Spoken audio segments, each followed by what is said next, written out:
want to kind of continue but take a different sort of tangent, because I want to talk about something that sits underneath all that we've learnt about, and that is the art of being content. Why don't you turn to the person next to you and say, content.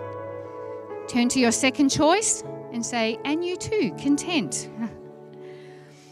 Because you know what I've discovered is you can know about money's myths. You can know about the spirit that money has. You can see the financial plan and pathway that God has for us, that if we follow, that would benefit us, and yet still not receive a breakthrough in your finance. And that's usually because we haven't dealt with the underlying issue of the discontentment that vies for the place in everybody's heart. There's a discontentment that this world has that is gripping and grappling to get a place in your life so that you never find the place that God wants you to be. And Paul writes in 1 Timothy chapter 6, verse 6, that godliness with contentment is great gain. And I've discovered something over the years, that when my yearnings exceed my earnings, trouble usually always follows. And I don't know if you've heard of the great theologian from Hollywood, Woody Allen. He was once asked, how much money would make you happy? And his answer was, just a little more. And that, church, is the challenge. Because when you're not content, there'll always be a bigger house, a newer car, a better holiday, a newer phone, or another thing that you and I think this, if I get this will satisfy me. But what we have to understand is that contentment isn't found in getting things. Contentment is learnt.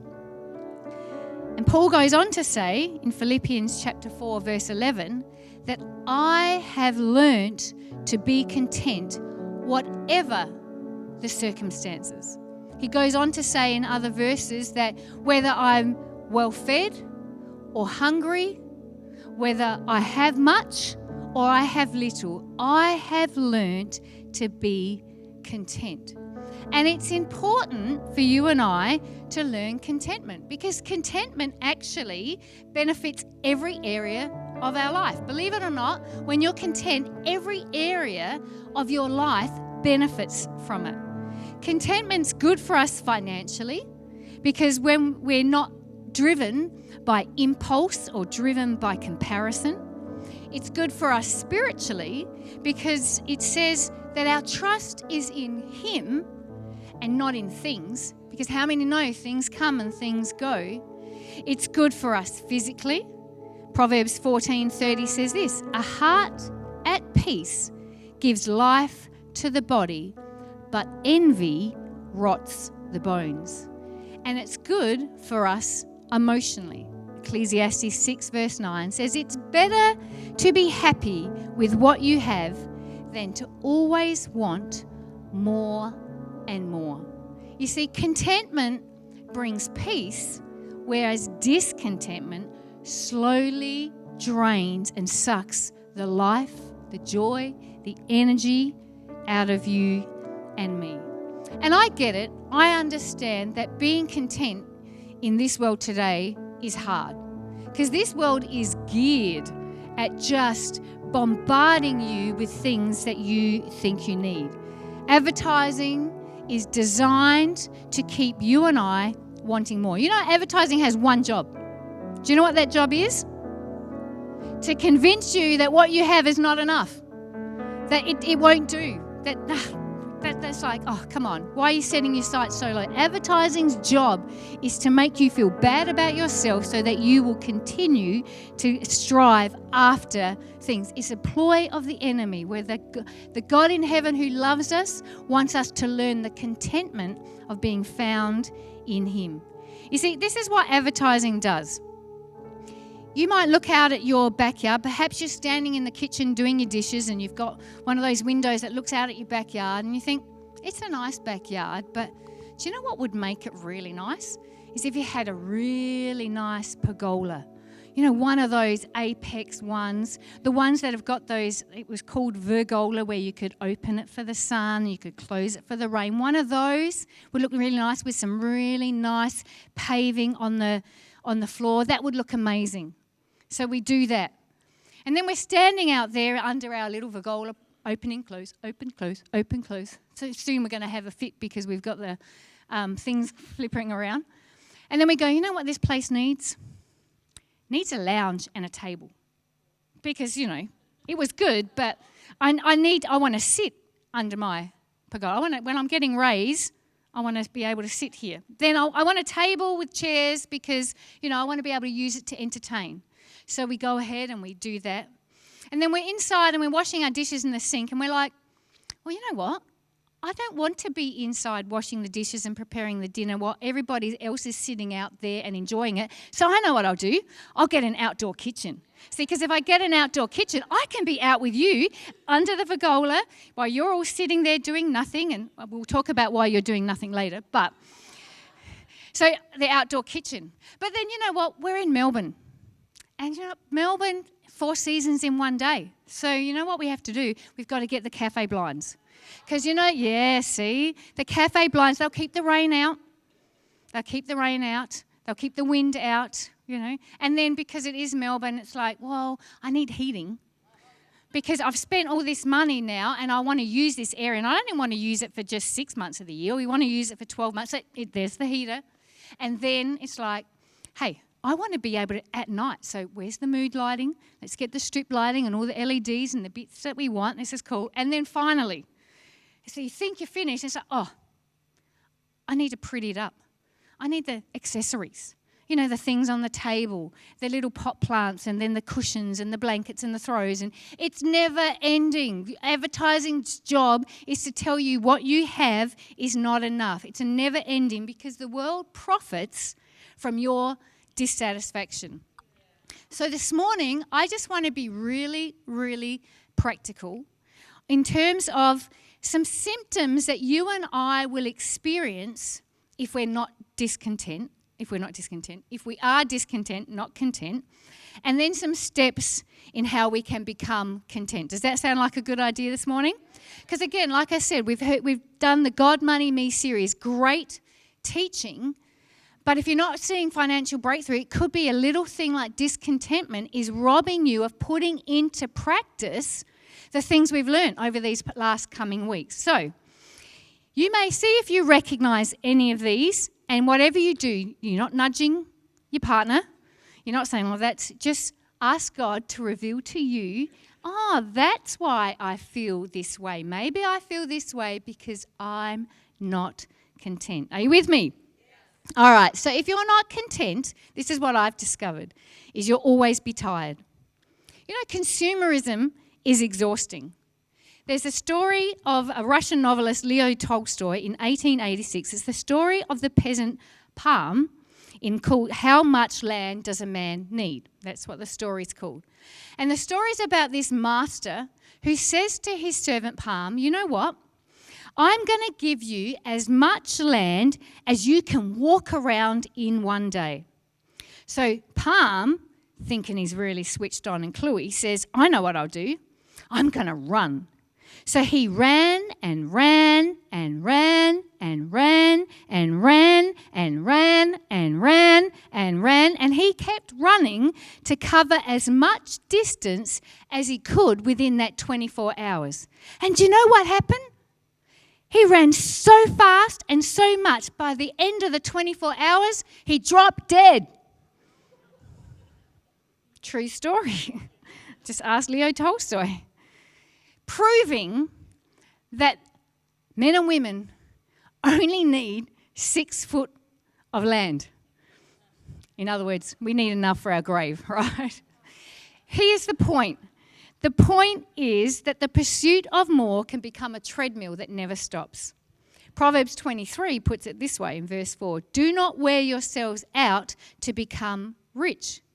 What's the point of getting more if you're too exhausted to enjoy it? How many times I sit with people and they're working hard, and when you try to find the motivation of why they're working hard, it's to get all these things. And so when you ask them, are you enjoying? Do you enjoy the boat that you have to have? Are you enjoying the holiday home that you've now got to go when you're there? You've got to mow the lawns and do. Are you enjoying the things? They're like, I'm too exhausted to be able to enjoy it. And as someone once said, even if you win the rat race, you're still a rat. So maybe if you're tired, it could be you're actually not content. What about this one? If you're not content, I've found that your expenses always increase. You know the saying, the grass is greener on the other side. But do you also know that the water bill's higher? Serious. We look at it and go, oh, their grass is green. I'm like, yeah, but they pay for more water than you do. And just remember that every time you upgrade, it costs more. You want a bigger house? You've justified, I need a bigger house because I want my kid. There's no way my kids can share. They need their own bedrooms, whatever the justice. Well, guess what? Your mortgage isn't bigger. Your expenses increase. It costs more to heat a bigger home. It costs more to cool. Not that you have to worry about that here in Melbourne, but it costs more to cool a home. It costs more to insure. Okay, maybe the home is a car. Bigger car. I need to have a bigger car. I want a faster car, bigger engine. More revs. Well, guess what? A bigger car is going to cost you more money. A bigger car is going to cost you more petrol. You've heard the word gas guzzler. It's going to cost you more. If you're not content and you're getting these things because you're trying to find worth in them, you're trying to satisfy or answer a longing within your heart, it's actually going to lead to the fact of expenses always increasing. Every new possession creates a new responsibility. The more things we own, the more things begin to own you and I. Perhaps if you're finding that everything's going up, and not talking just the cost of living, I'm talking about you attaining and getting things. If your expenses are increasing, it could be a symptom that you're not as content as God would want you to be. Third thing I've discovered is that when you're not content, you live stressed.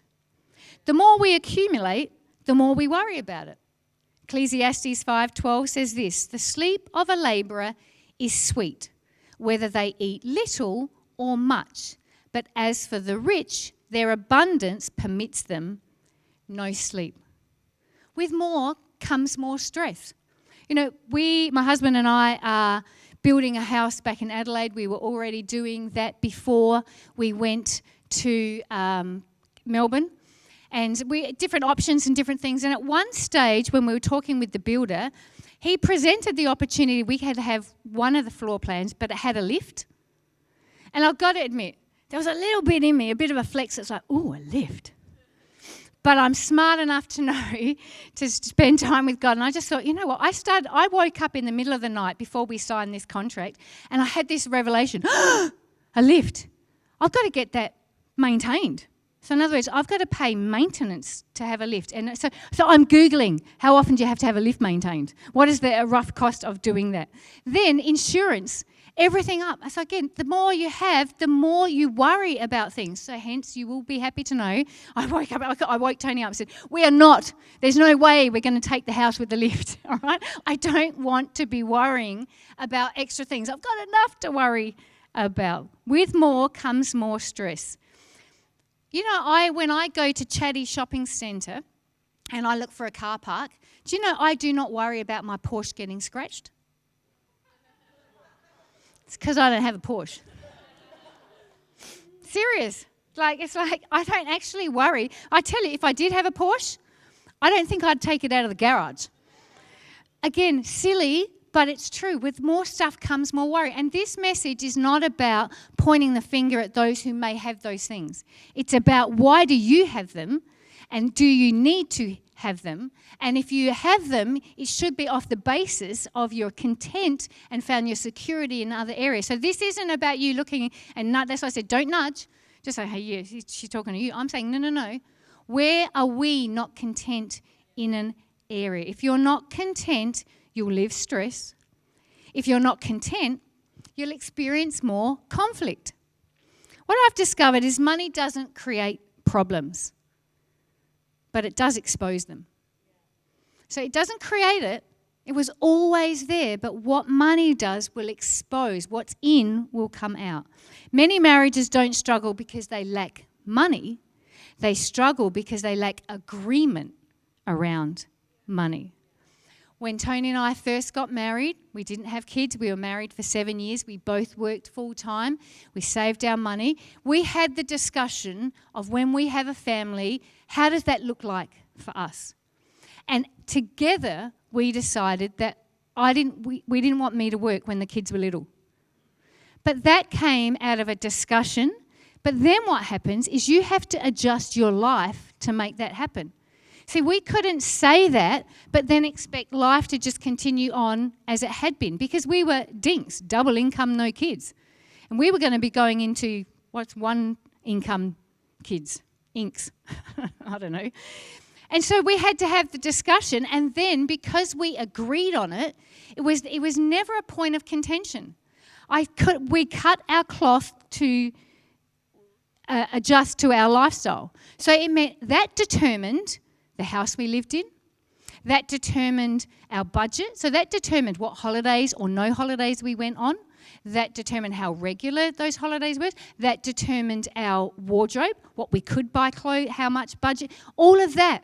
And so there was agreement on that. And what never happened was the fact of we could look at one another and say, well, if you worked, we could go on holidays. That would be me to Tony. Or him saying, well, if you worked, you could go on holidays. Or me saying, if you earned more, we could do this. No, we'd come to an agreement on this is what it looks like for us, and then that's how we worked it out. There was no conflict around finances because we'd had the discussions, we had agreement, and then we adjusted life to match with what it was we had said.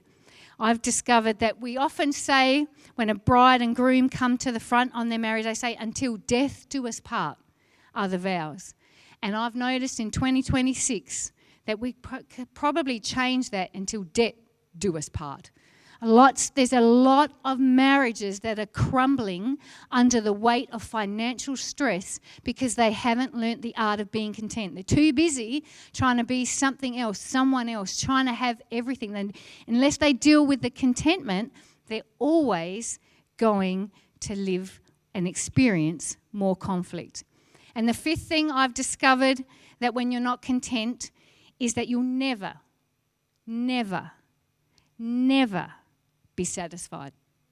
Discontentment has no finish line. There's always another upgrade. I mean, have we not learned anything from Steve Jobs and Apple? Like an iPhone, what's the latest iPhone? 17? Yeah, whatever it is. It's like he'll bring another one out. It's like it's designed and created. And all these people are like lining up for the new. I'm like, you've got the 16. Why do you need the 17? Oh, the camera's bigger. I'm like, who cares? Or this. It's like, it's that never satisfied. It's like, guys, there's always going to be another model, another version, another thing. Here's the secret. If what you have today isn't enough, then more rarely fixes the problem. Because contentment isn't a possession issue. Contentment is a heart issue. So if any of those things I've said, it doesn't mean it's the only one, but they are symptoms for us to realize, wow, I've actually got a lot of conflict in my life. Oh, maybe I'm not as content as I thought. Or maybe there's a lot of dissatisfaction in my life. Then maybe you're not as content as you thought. But don't worry. I'm not going to leave you with just the negative this morning, all right? They're the signs, they're the symptoms that something could be not right within your life. But here is the keys and the steps that you and I can take that will help us to be content. Are you wanting to hear them? Good, I'm glad. Well, you know you're going to hear them anyway, so because I've got the microphone. All right. How do we be content? Well, the first one is this: stop comparing.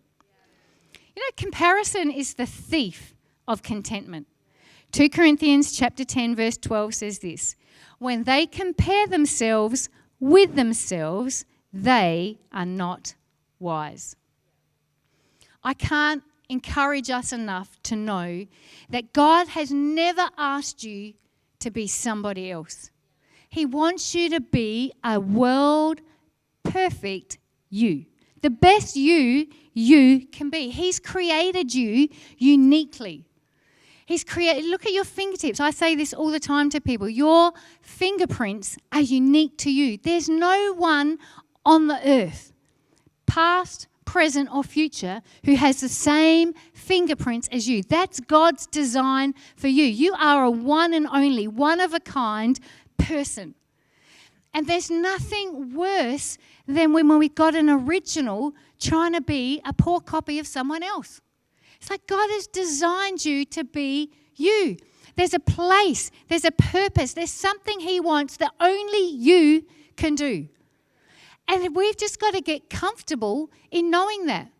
It's not about saying that who's better, who's not. It's just about, this is me. Sorry, guys, this is me, and I've just got a job of being a world-class me. And you are you, unique in gift, unique in purpose, unique in calling. And one of the greatest skills in this life is that we have to learn, how do we admire without having to acquire? You can admire someone and celebrate and enjoy what they have and what they can do, but it doesn't mean you have to get it. I love to celebrate. I love when people get a new car and they bring it around, they want to show you. I sit in it and you get that new car smell. It's amazing. But that doesn't mean now because you've got a new car, no, contentment is about, no, I'm not going to compare. I'm so happy for you. I'm so glad for you. I'm so grateful that you can do that, but I don't need to acquire that. I can admire it from a distance and champion you.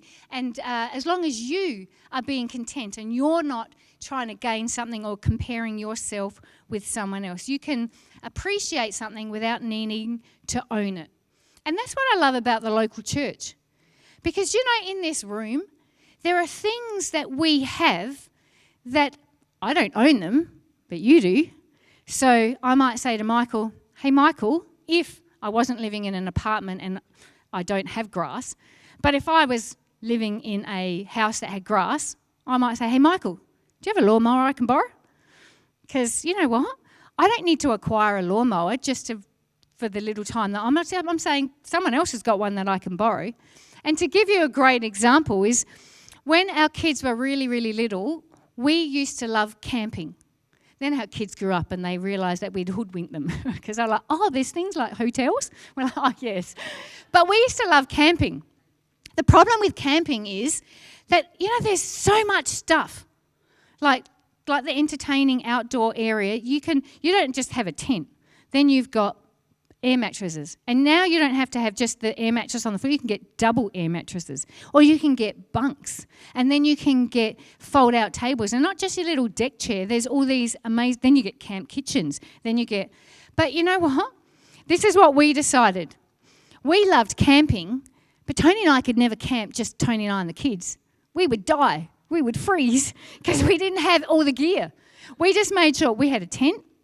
We had air mattresses on the floor and a sleeping bag each. So when we went camping, which we did every Christmas, we just made sure we went with the right people because they had all the other stuff. So they had the fridges. I had the esky. I had to go to the shop every day and buy ice because the ice would melt. You just did that. But they had the little fridges and the gas fridges, and they had the gas bottles, and they had the cooking tables and the utensils. That's the beauty of community. And you know what? You can say, oh, you're bludger. I'm like, no, smart. Because we had the swimming pool. And there's such a thing as summer friends. People you don't see all winter and spring and autumn, but when summer comes around, you said, but that's the beauty of community. It's like, hey, I can admire without having to acquire. I can get the use of that. That's what I love about it. There are tools in this auditorium, and I mean using tools.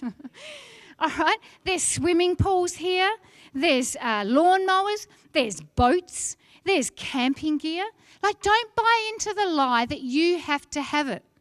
Contentment is about, I don't need to have it, but I can still make use of it. So be a friend, be friendly to people, open what you have to others, and you'll find people will want to open their lives and what they have to you. So how do you be content? Stop comparing.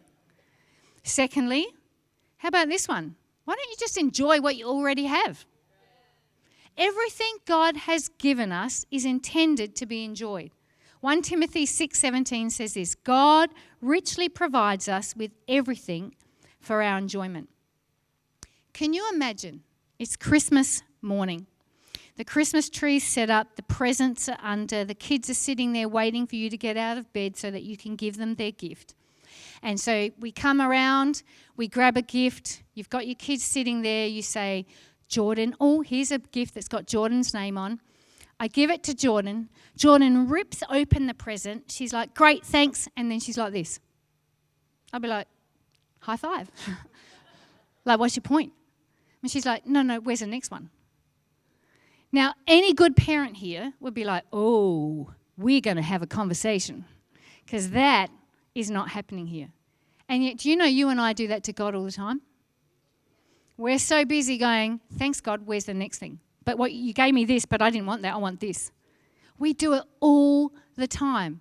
And we don't think about it, but if your child did it to you, I'm telling you, every mama here would be like, oh, that is not happening. I don't care if there's 7 more gifts under there with your name on. There's not any more. You are not having that until you learn to appreciate what it is you have now. And yet we do it to God all the time. We've got to say thank you for what he has, what he's already given you, instead of focusing on what it is you don't have. Now, there are 2 practical ways in which you can do that. And the first one is be grateful. Have an attitude of gratitude. You know, we taught our kids all the time to say thank you. Thank you. Even for the little things, thank you. Even just, we had dinner. Now, dinner, it happens 7 days a week. Every night, dinner. But our kids would say, thanks for dinner, Mum. It's because it's teaching them that attitude of gratitude, not just expectation. Because I tell you what, if they came home and dinner wasn't ready, they'd be like, what's for dinner? What's going on? Are you sick? But no, we're teaching them thank you. So that even now, just little things that happen when my kids come up and they say, oh, thanks, Mum. And even to the point of I go, oh, I wouldn't have expected a thank you on that. But what that has been inbuilt in them an attitude of gratitude. So you want to, how do you be content with what it is you already have? Be thankful. My husband always says this, to think is to thank. If you can't thank God for anything, then it just tells me you don't think enough. So you just got to take some time to think about what it is God has done for you. Because if you think about what he's done for you, you can thank him. I thank you that I woke up this morning, Lord. I thank you that, yes, it's cold in Melbourne, but guess what? I've got a heater. I thank you that even though that guy was not very smart when he cut in front of me, I thank you that you stopped me from actually hitting him. I think there's so much we can be thankful for. It just means you and I have to start thinking about it and stop thinking about what we don't have, but think about what it is we already have. So one way is to be grateful. The second way is to stop living in the what, when, then thinking. What do I mean by that? Well, when I'm married, then I'll do this. When I have kids, then this will happen. When the kids leave home, then. When I retire, then. When I get the promotion, then. If you want to be grateful with what you have, stop the when then. I remember one of my closest girlfriends, she was my matron of honour when we got married, and she and her husband went through a 7-year infertility journey. So 7 years is a long time when you're wanting to have a baby. And so they'd been trying for 7 years.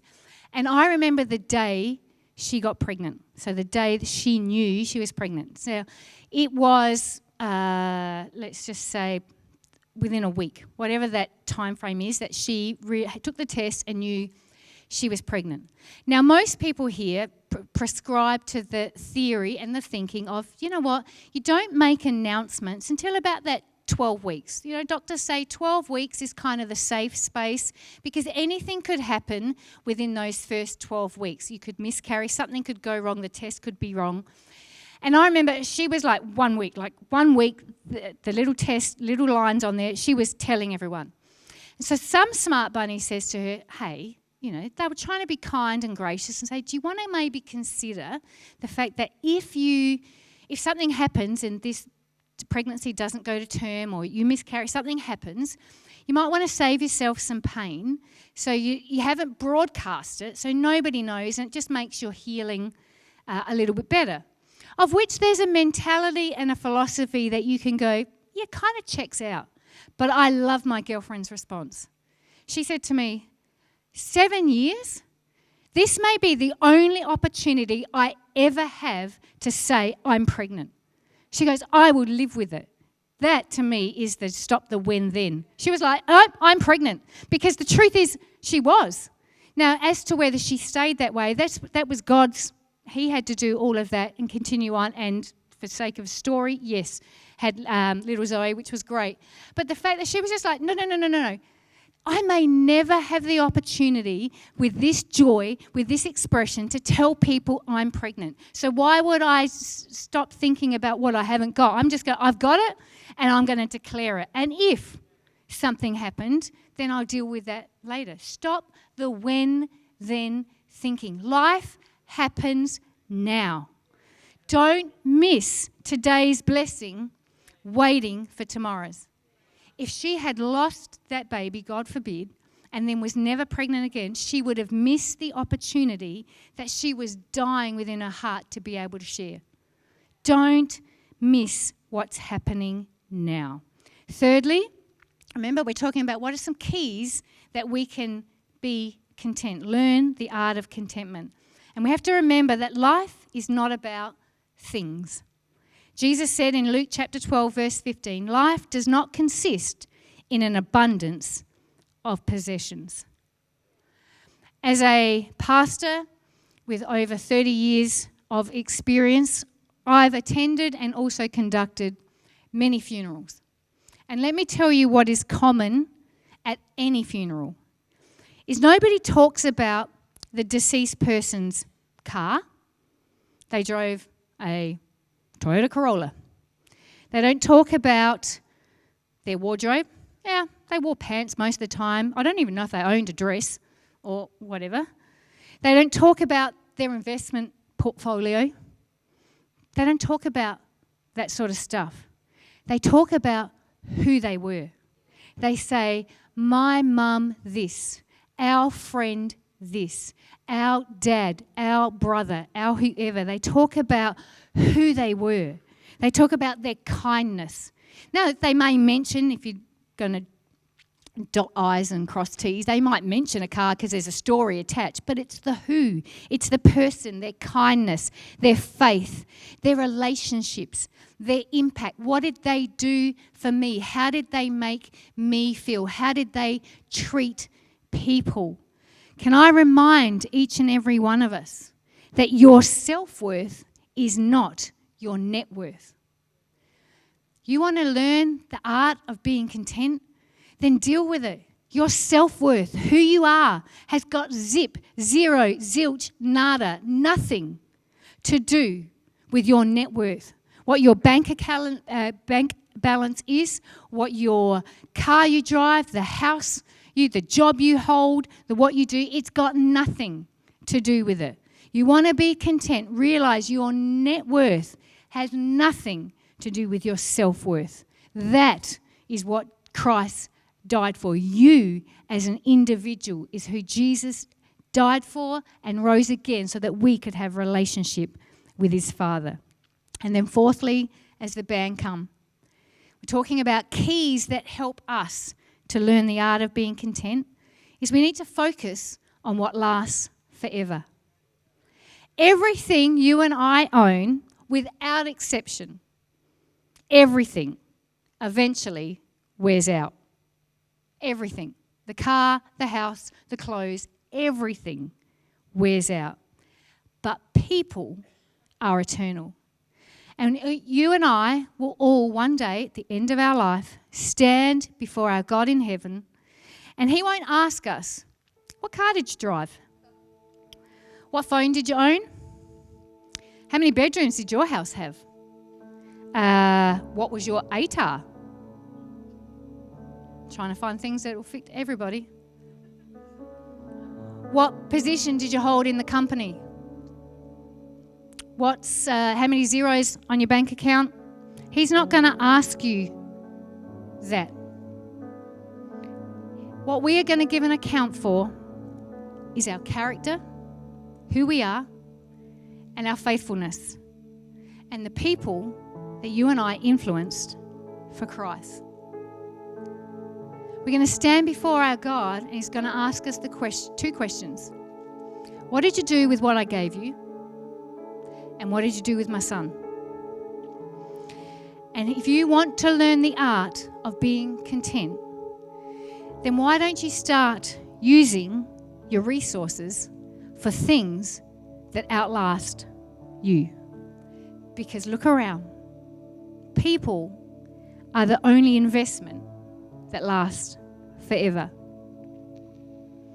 The lie of this culture is that happiness is found in having more. And the reality is, there'll always be more to have. Like I said, did we not learn anything from Steve Jobs and Apple? There's always more to have. More money, more possessions, more upgrades, more opportunities. But contentment begins when we stop asking, what else do I need? And we start asking, what has God already given me? What has He given me? Paul said, and I opened with this in 1 Timothy chapter 6, verse 6. Godliness with contentment is great gain. Contentment is not about you and I getting everything we want. Contentment is discovering that in Jesus, I already have everything I truly need. In Jesus, you already have everything you truly need. Because ultimately, our security is not found in what I have. It's found in whose I am. And so, church, we have to learn the art of being content. It's not osmosis, it's not getting more stuff, it won't just happen. It's an art form, steps that you and I can take so that we can deal with the discontentment and understand that God has a plan and a purpose for each and every one of us.